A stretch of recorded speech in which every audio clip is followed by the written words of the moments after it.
Welcome to Balancing Life's Issues, the podcast show that tells it like it is. No fluff, no sugarcoating, just some real talk about mental health, workplace culture, caregiving.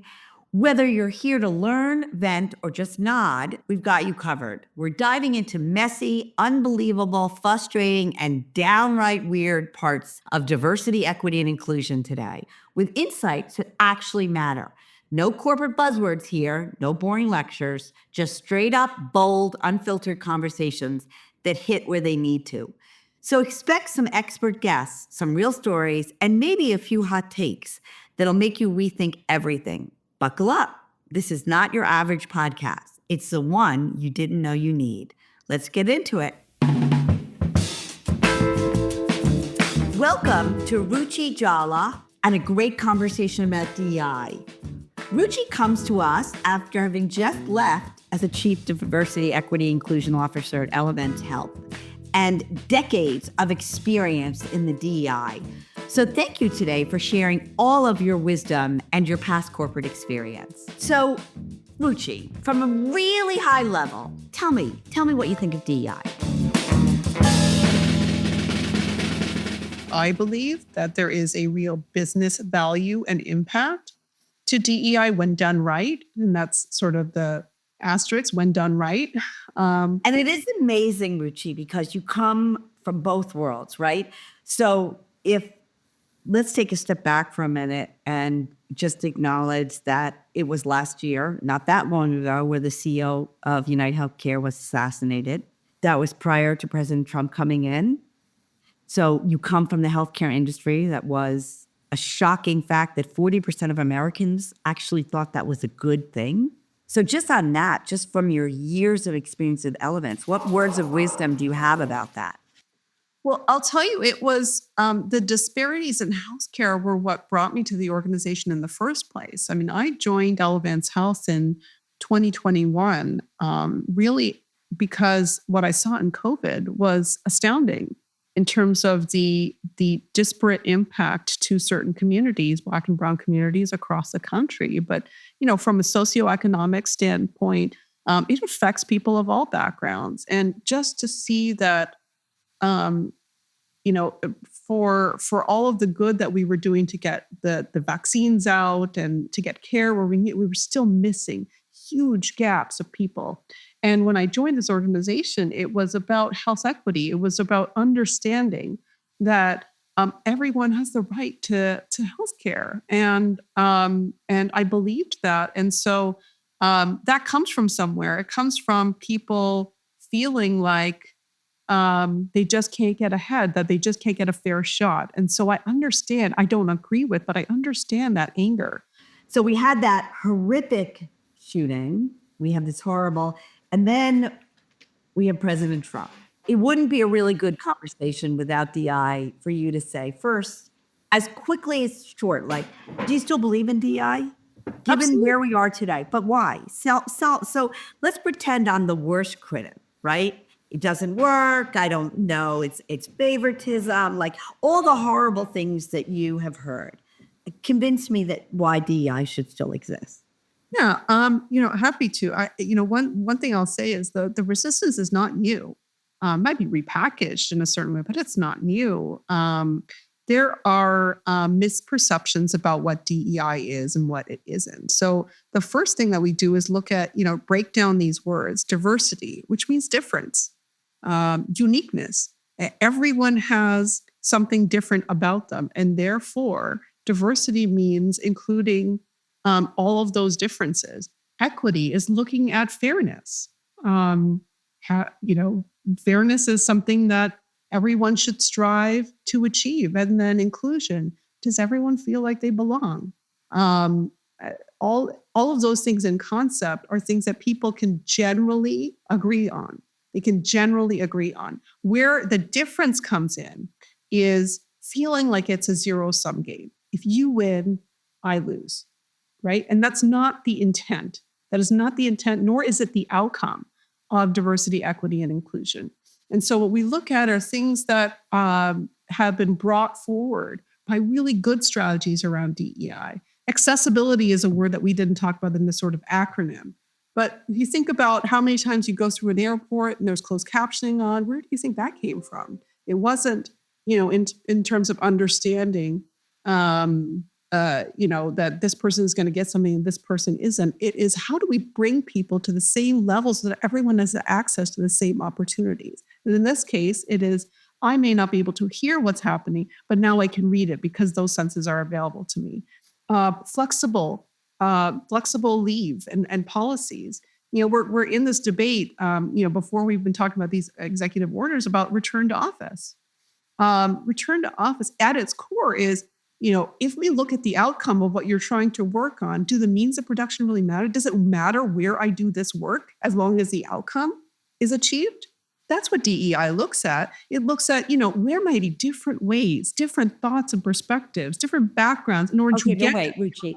You're having this very nice conversation that makes perfect sense, right? Now let's just stop for a second and say, within minutes of people dying in a plane crash, the president of our United States gets up and says, well, we know who's to blame. DEI. That's the world we're living in today, right? That is the reality that the president of the United States is blaming the horrific death of many people, children, on DEI. Yes.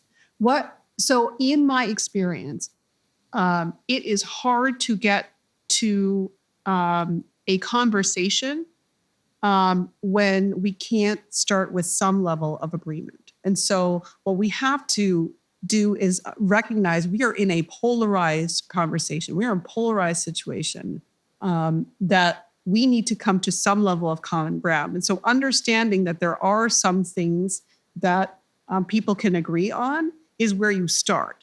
I agree. I mean, coming to talk about a tragedy in that sense, when the overwhelming need for the nation was to heal, right, is to grieve together.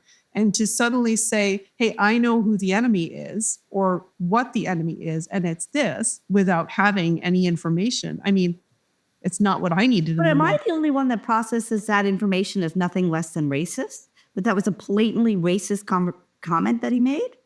I think racism could be part of it. But what I heard also is that he was looking at mental illness and individuals with disabilities, and suggesting, not merely just suggesting, but that there was a lowering of standards, which it has no basis in fact, and that it might not necessarily have been just about one aspect of those of race, but really just looking at, well, you've clearly had somebody in here that has some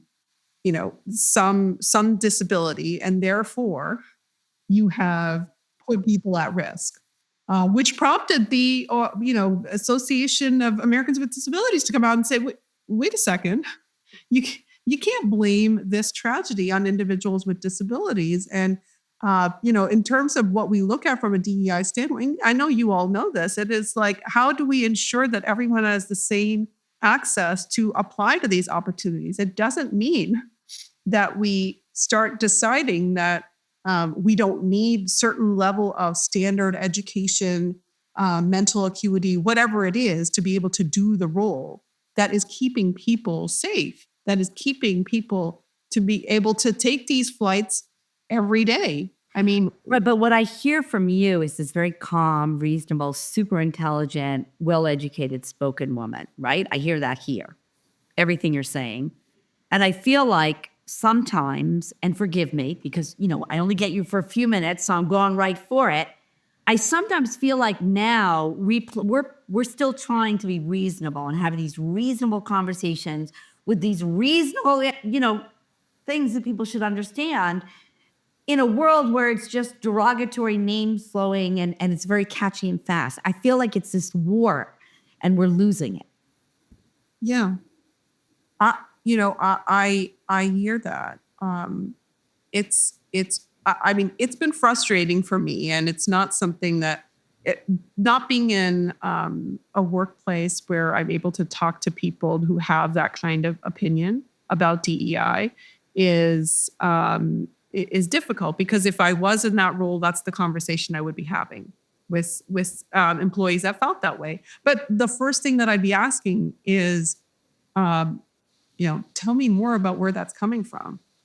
Help me understand. I can't be anything but calm. I mean, that is how I'm able to then get to a conversation as opposed to a disagreement or an argument. No, of course. But let's just stop for a minute, though, and acknowledge that an executive order was signed which bans DEI from the federal government. Mm-hmm. So this conversation that you're all listening to is no longer allowed in the federal government. So for those of us that have spent all our years, like those of us that believe in education, that has been removed from the federal government. They are no longer allowed to be educated in this space. And that is, number one, what terrifies me. Without education, there's no growth. So we did learn last week from Terry, who was Obama's speechwriter, that if we're going to do something well and we're going to continue our mission, Ruchi, I'm going to ask you to end our podcast with a message of hope. And I got to tell you, I'm pretty not feeling very hopeful right now. So I'm going to be your worst nightmare in that I'm waking up this morning with a real sense of I'm first generation American. My mom is feeling it horribly. So I'm your toughest person to convince me that there is hope today. I will just start with I understand that it feels dire. I understand there has been a flurry of attacks on us. I understand and I acknowledge it. I also want to say we've been here before. We've been here. It looks different. We have been here before and we have come out the other side. And so, I will say that if I was in an organization where this was happening, I can wait you out because I know that this is the work that is necessary for a company to thrive. I believe that in my soul. That is why I do this work. The money helps, but it is not the driver in why I do this work. It is because I fundamentally believe that when a company does this right, everything follows. Customer satisfaction, profits, new markets, because you are understanding your customer in ways in which you're able to serve them better. And so I can wait you out. You can throw up all of the challenges you want. In the end, I know that we will circle back around to the point at which I can start doing the work again.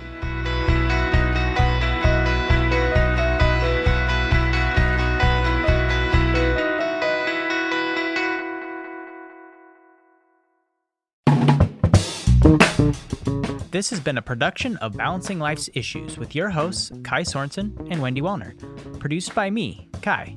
Rate, leave a review, and subscribe to the podcast wherever you listen so you can get brand new episodes as they drop. Got an idea for the show? Email me, kai@balancinglifesissues.com. Anything to add, Miles?